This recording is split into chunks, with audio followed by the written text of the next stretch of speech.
the streetlights start flashing, hide immediately. It was a warning I'd heard in whispers since I was a kid.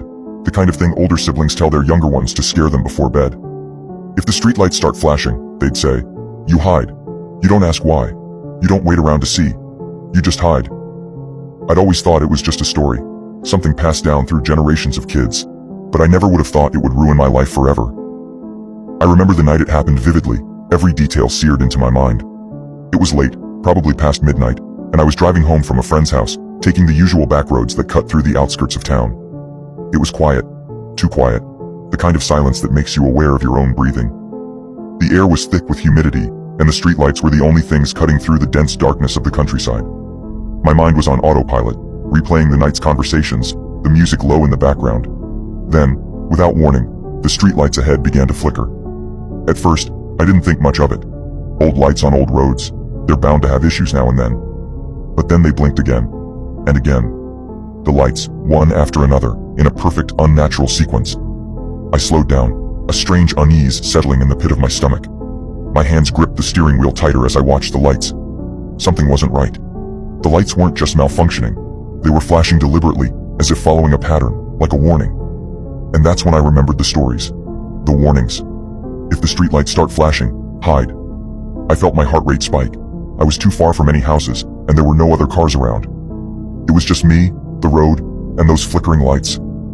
A part of me wanted to dismiss it as paranoia, but something deeper, a primal fear, took over.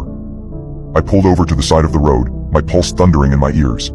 The lights above me blinked rapidly, as if urging me to move faster. I fumbled with my seatbelt, my fingers trembling as I undid it.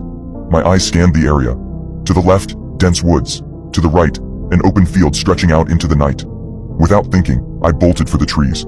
My body moved on instinct, every fiber screaming at me to hide, to get away from those lights. The ground was uneven beneath my feet, roots and rocks threatening to trip me, but I didn't stop. I couldn't. I reached a cluster of trees deep enough to conceal me and crouched low, pressing my back against the bark, trying to control my breathing. The only sound was the wind rustling through the leaves, and my own heart pounding in my chest. I peeked through the gaps in the trees, watching the road from my hiding place. That's when I saw it. It came from the darkness, like a shadow given life. At first, I thought it was just the trick of the headlights reflecting off something. But no, it was something else. It moved in a way that was wrong, unnatural, like a liquid shadow flowing across the ground.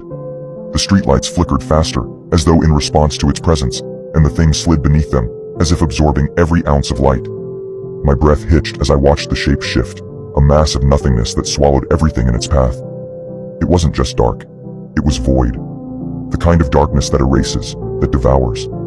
It moved quickly, silently, with purpose, and I realized that if I hadn't hidden when I did, I'd be gone too, just like everything it touched. The void creature, the rush, as I would later come to call it, passed along the road, barely a foot away from my abandoned car. I watched in horror as my car seemed to bend toward it, the metal groaning as though it were being drawn in by a force too powerful to resist. Within moments, the vehicle was enveloped, pulled into the darkness as though it had never been there at all.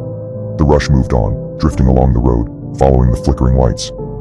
And just as suddenly as it had come, it was gone. The streetlights blinked back to their steady glow, the flickering stopped, and the world seemed normal again. But it wasn't. My car was gone. The void it left behind was absolute. No debris, no sound, just an empty space where something had once existed.